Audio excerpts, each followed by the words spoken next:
Body camera যেটা আমরা ক্রয় করে দিচ্ছি, কোন কেন্দ্রে কি ধরনের ঘটনা ঘটছে আপনি সেন্ট্রাল থেকে আপনার এদেরও মনে হয় এটার অ্যাক্সেস দেওয়া হবে, আপনারাও কিন্তু দেখতে পারবেন। পুলিশ ভয় পাচ্ছে না, ওইটা আমি মানুষ এগিয়ে আসছে না, পুলিশ ভয় পাচ্ছে না, এই জন্য কিন্তু আমরা পর্যাপ্ত সংখ্যক আইন শৃঙ্খলা বাহিনী রাখতেছি।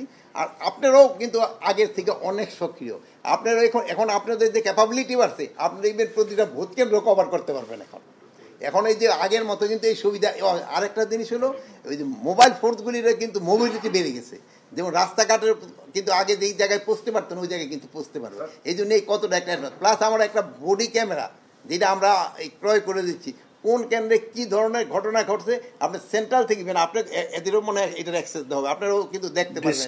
ডিস্ট্রিক্টে দেওয়া হবে, আপনাকে ডিস্ট্রিক্টে যারা প্রতিদিন যারা এরা নিজেরও করতে পারবে, যদি কোনো কেন্দ্রে কোনো ধরনের এরকম হইতে থাকে ওটা ইভেন সিস্টেমটা এরকম হবে, মানে আমি হয়তো ডিটেল আপনাদের বলতে পারতেছি না, যে ওখান থেকে সিগন্যাল চলে আসবে। স্যার একটা বিষয় হলো যে আপনারা স্যার আইন শৃঙ্খলা বাহিনীর সদস্য বাড়াচ্ছেন, প্রিজাইডিং অফিসারের নিরাপত্তার ব্যবস্থা করছেন, আরো বেশ কিছু ব্যবস্থা নিচ্ছেন। আপনাদের মধ্যে কি মানে সার্বিক পরিস্থিতি এমন কিছু মনে হচ্ছে যে নির্বাচন কেন্দ্রিক অরাজকতা তৈরির সংখ্যা হতে পারে, এরকম কোনো বিষয়? নির্বাচনে শোনেন, নিরাপত্তা আমাদের কোনো অরাজকতা হবে না, বাট নির্বাচনটা হলো সুষ্ঠু এবং সবভাবে হওয়ার জন্য কিন্তু শুধু আইন শৃঙ্খলা বাহিনী তো না, এটার ক্ষেত্রে মেইন ভূমিকা পালন করে যারা নির্বাচনে অংশগ্রহণ করবেন, যারা নির্বাচনে অংশগ্রহণ করবেন তাদের তারা নির্বাচনটা কিভাবে চাচ্ছে, এটা কিন্তু তাদের একটা বড় ধরনের।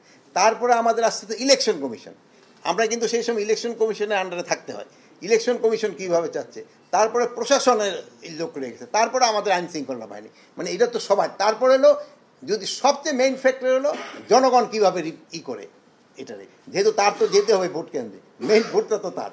স্যার নির্বাচন কতটা সুষ্ঠু হবে স্যার, স্বরাষ্ট্র উপদেষ্টা হিসেবে সেই দায় কিন্তু আপনার উপর আসবে, আপনি কি চাচ্ছেন? আপনি চলে গেলেও আপনার কাছে আসবে, থাকলেও আপনার কাছে না, নির্বাচন মানে দায়টা আসবে না, নির্বাচন ওটা ভালো হইলে আমার লোকে প্রশংসা করবে, দায় আমার কেন করবে, প্রশংসা করবে। আমি এরকম ভাবে একটা নির্বাচন করে যেতে যাচ্ছি যেন লোকজন আপনারা যেন প্রশংসা করেন, দেখা হলে যেন বলে ভাই কেমন আছেন, যেন আপনারা মুখ ঘুরে না নেন, এইটাই আমি চাচ্ছি।